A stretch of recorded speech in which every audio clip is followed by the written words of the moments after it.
The Midnight Hauntings.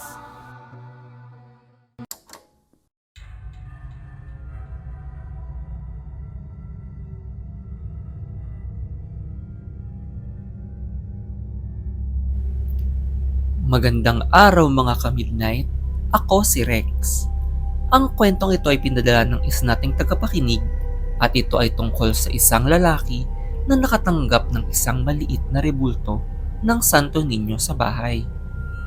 Kung saan tila nabalot ng kababalaghan ang kanyang karanasan simula nang makuha ito.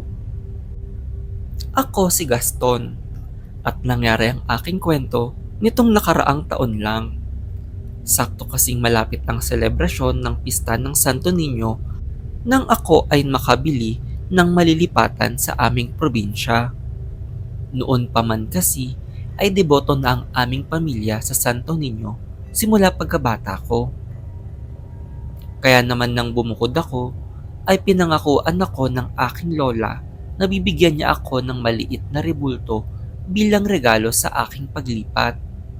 Para kahit paano ay maalala ko daw ang aking lola na nagpalaki sa akin simula nang mamatay ang aking mga magulang.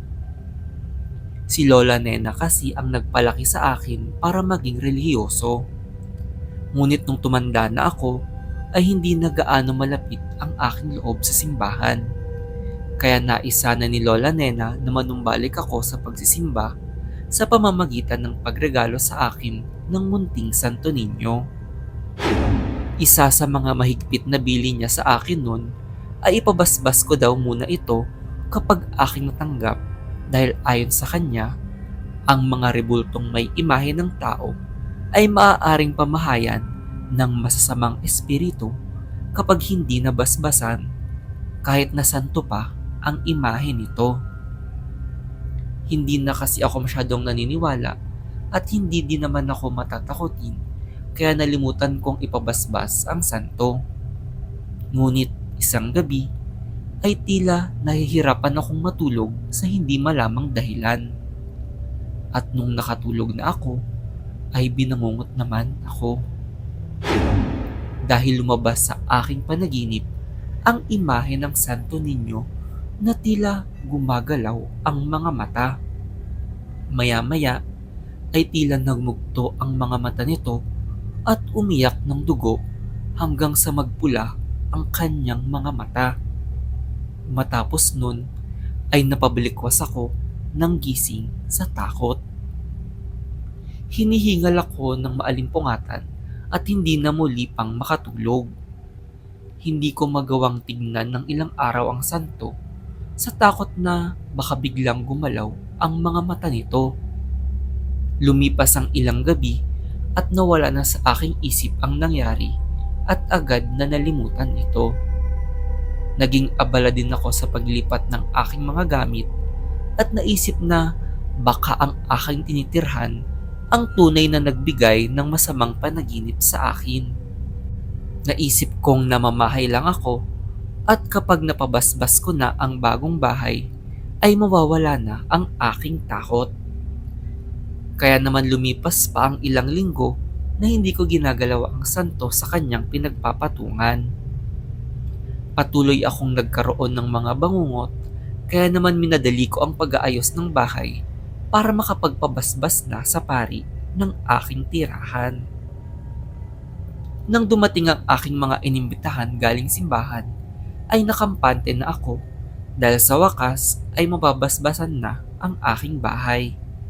Ngunit nung kinagabihan ay nagtaka ako nang tumawag si Lola Nena at tinanong kung nasabay ko na ba ipabasbas ang rebulto. Ang sabi ko ay akala ko ay nadamay na ito sa padasal sa bahay kaya hindi ko na sinabi sa pari na basbasan ito. Nagalit si Lola Nena at sinabi niyang hindi ganon iyon. Ilang linggo na daw sa akin ang rebulto at baka may dumalaw na daw sa akin na masamang espiritu. Inutusan niya ako na ipadasal ang rebulto mismo sa simbahan. Hanggat wala pa daw kasing sumasapi sa santo, ay kaya pang ipabasbas ang rebulto. Kung sakaling may sumanib na daw dito, ay mas magagalit daw ang espiritu kapag pinadasalan sa simbahan. Kaya naman dinala ko na ang santo sa simbahan agad-agad kinabukasan para mabasbasan na ng pari. Pag uwi ko, ay sinabi ko agad ito kay Lola Nena at nakampante na siya. Ngunit lingid sa aming kaalaman ay may nakasanib na palang kaluluwa sa aking pinadasal na rebulto. Dahil nung kinagabihan ay nahirapan na naman akong matulog. Inasahan kong babangungutin lang ako nung gabing iyon, ngunit mas malala pala ang mangyayari. Nakarinig ako ng kalampag sa labas ng aking kwarto at sinilip ko ito. Doon tumambad sa akin ang santo. Dahan-dahan itong lumapit sa akin at namumula-muli ang mga mata nito. Bigla itong lumuha ng dugo at tila bumubulong ito na may boses bata. Tumindig ang balahibo ko sa buo kong katawan at kumaripas ako ng takbo sa aking kwarto para magtago sa sumusunod na rebulto. Kinandado ko ang aking pinto habang nanginginig sa hilakbot. Hindi ako makapaniwalang nagkatotoo ang babala sa akin ni Lola Nena at may mali nga sa santong aking nakuha. Napatigil ako nang makarinig ng kagikgik sa aking likuran at dahan-dahan akong lumingon. Biglang lumitaw sa aking likuran ang rebulto ng Santo Niño at hindi ko alam kung paano ito nakapasok sa loob. Agad-agad akong kumaripas ng takbo at nagmamadaling buksan ng aking kwarto. Hindi ako tumigil sa pagtakbo kahit na nasa labas na ako ng bahay. Dumiretso ako ng simbahan kahit gabi na at doon na natili hanggang matawagan ko si Lola Nena. Kwinento ko lahat sa kanya at pinakalma niya ako. Ayon sa kanya ay ang tanging solusyon lang ay itapon na ang rebulto o kaya naman sunugin na ito.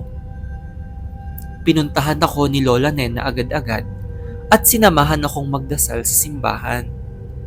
Sinabihan niya ako na sana ay manumbalik ang loob ko sa simbahan ng kusa at hindi lang dahil sa aking naranasan. Matapos nun ay tsaka kami nagplano kung anong gagawin sa santo. Umuwi kami sa aking bahay at nagpasyang sunugin na lang ang rebulto. Matapos nun ay hindi na muli pang bumalik ang bangungot o kahit anong pagpaparamdam sa akin. Ilang taon na ang lumipas at mas tumibay ang pananampalataya ko sa Panginoon at sa aking lola. Dahil aking napagtanto na ibang tapang at proteksyon ang aking naramdaman nung ako ay nanumbalik sa pagdadasal. At walang kahit anuman ang mananakot pa sa akin ulit. Kahit na isa pa itong huwad na Santo Niño.